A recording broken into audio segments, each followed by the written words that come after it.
I chose my topic for this lesson to be over underwater welding. I've had a lot of students, I've worked at two different schools, and I've had a lot of students at both schools ask me questions about underwater welding. You know, whether it's they've seen videos online or they have read magazine articles or whatever the case is. It's exotic, it sounds interesting and exciting. They've heard all kinds of rumors about the money that you can make underwater welding, and I've never really put together a lesson over underwater welding. I wouldn't say that this is real in depth, but just a general overview. And I saw it as a good opportunity to be able to do so, and now maybe I can share this with the students. So anyway, underwater welding. Upon completion of this lesson, students will know who created underwater welding and when it was created, know what it takes to be an underwater welder, know the two types of underwater welding and how they differ, know the dangers and safety concerns of underwater welding, know how it works, and know how much money they can make. So, this gentleman right here, Konstantin Karinov, I don't know that I'm saying his name right, but he is a was a Russian engineering professor. And he is the one that is responsible for creating underwater welding. He came up with the waterproof electrode. That's where it all got started. Now they've made advances in it since this time, but he did this in 1932. What does it take? Students want to know, what does it take for me to be an underwater welder, to have a career in underwater welding? Well, I can tell you that it's going to take a few things. One thing for sure, you're going to have to be certified in various processes. And I say various processes because many people have the assumption that shielded metal arc welding is the only process used in underwater welding. Well, I knew that there was, that there was another one or two, but actually when I started doing the research, there's quite a bit more. But you're going to have to be a certified welder for sure in order to be able to do this. But what else? I'll tell you, you're going to have to be diving certified. Now, to be diving certified, a lot of places want you to have 900 clock hours. So it's going to take some time, and you're going to have to go through this in order to be able to do it. Guy right here looks like he's having a good time. So, I want to talk about two different types of underwater welding. Now, some people would look at that and say there's different types because they associate the pictures, some of the pictures they've seen online, where the gentleman or the lady is out there and they're welding and they're in all the gear, the diving gear, and they're welding on the bottom of a ship or whatever. And and that's true, but there is actually two different types of underwater welding. Now, I will tell you, this is known as hypobaric welding, if I'm saying that correctly. And this means welding under pressure, where the body is under pressure because of being underwater at a certain depth.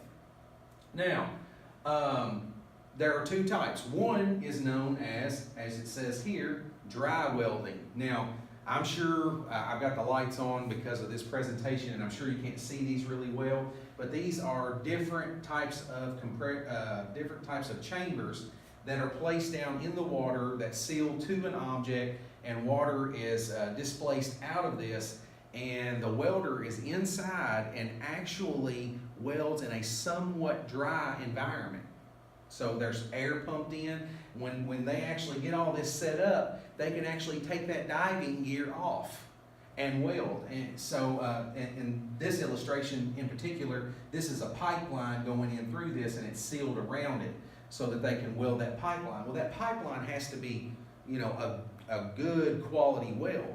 So in an application for dry welding, oftentimes gas tungsten arc welding, or what is known as TIG welding, is actually used because they're looking for that higher quality weld. And then there is wet welding, which is what we all think about when we mention underwater welding. And oftentimes people that do know about dry welding, they call that hyperbaric welding, and then they call wet welding underwater welding. Well, they are in fact both considered underwater welding.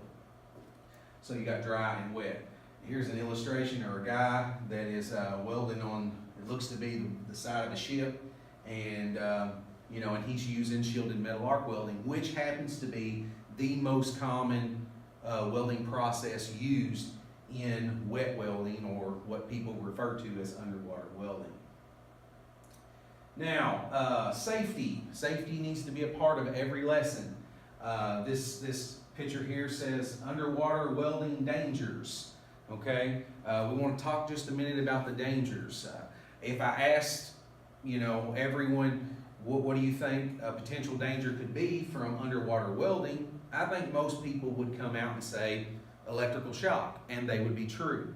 But there is more to that. Remember, there were two main things you got to do in order to be an underwater welder. One, you got to be familiar with all the welding and be certified, but you also have to be diving certified. So the other danger pertains more to the aspect of being submerged in the water, and that is decompression sickness.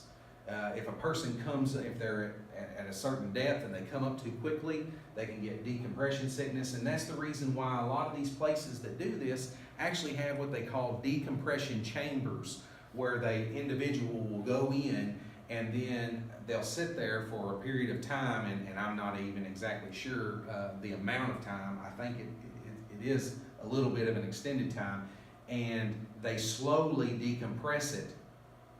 So that way it'll help aid in the individual not getting decompression sickness. But and it has been noted that there have been incidences where they had long-term cognitive effects that affect an individual that was underwater welding. We want to talk about the equipment, okay?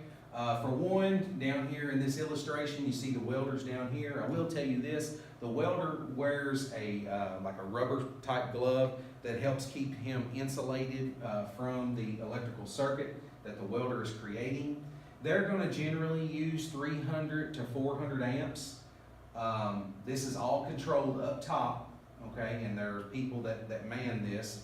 And he has a way to communicate, whether it's through radio in his helmet or what, to those at the top, and he can tell them to make it hot or make it cold. And what he's doing when he's doing that is he's actually telling them to unhook the leads or hook them back up. And this helps keep the arc more stable whenever he is welding, and also it'll be unhooked whenever he's trying to hook up the next electrode or whatever.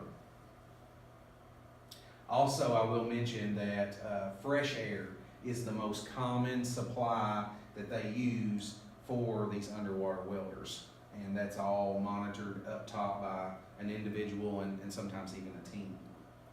How it works. I wanted to put this on here. This looks similar to any other illustration that we would see for shielded metal arc welding, but here it says gas bubble. Obviously it is producing a bubble, which is helping to stabilize the arc and the droplets so that they form into the weld deposit. But at the same time, it actually produces a bit of steam. And this steam releases thousands of bubbles up while the welder is trying to weld, and really makes for poor visibility for the welder. And that's why when a good quality weld is required, they will use the dry welding method. Now that's a little bit more costly, so if it doesn't have to be as tedious, they'll go with the wet method. And a lot of times the wet method is used as well to keep costs down, because it costs a whole lot to bring a ship up out of water and dry dock it so they can weld on it. So now, show me the money. One of the biggest things. I mean, these kids, that they act like they want to go out and get a job. They want a job that pays good money, so that's really what they want to know. What does that job pay? What will that? How much will that make me a year? So we want to talk about the salary. Now, I will tell you that a lot of people, I've heard a lot of different stories, and from what I've looked up, It's not as good as I would hope it would be if I were doing it. But you got to remember though that there are two types of underwater welders, and that is the onshore and the offshore. The onshore are those that do it around the coastal areas and whatnot. You know, an entry-level guy is going to make probably $40,000 or under, $40,000 a year or under. Now, a more seasoned veteran who's got years of experience can make anywhere upwards to $50,000 to $80,000. Now, that's starting to be a little better, especially with the potential dangers involved. But the offshore welder, that's the guy that's welding, say, on a oil rig out in the middle of the Atlantic somewhere or wherever, out in the middle of the Gulf. And, you know, an entry-level guy there or a guy that's just starting, he's going to make $50,000, $60,000 a year. But you get a more seasoned guy's got years under his belt, he's going to make anywhere from $75,000 to over $100,000 a year, which starts to be good money.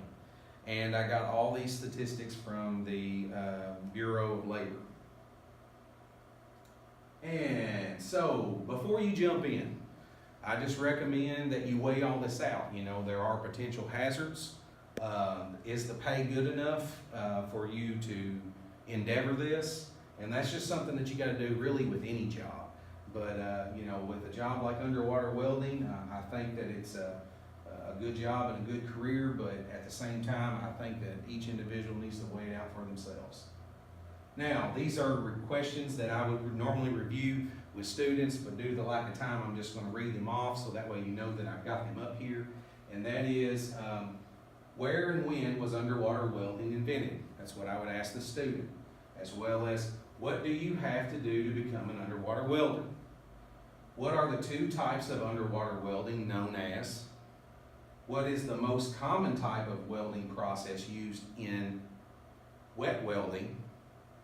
What are the dangers of underwater welding? How does it work? And what kind of money can I make?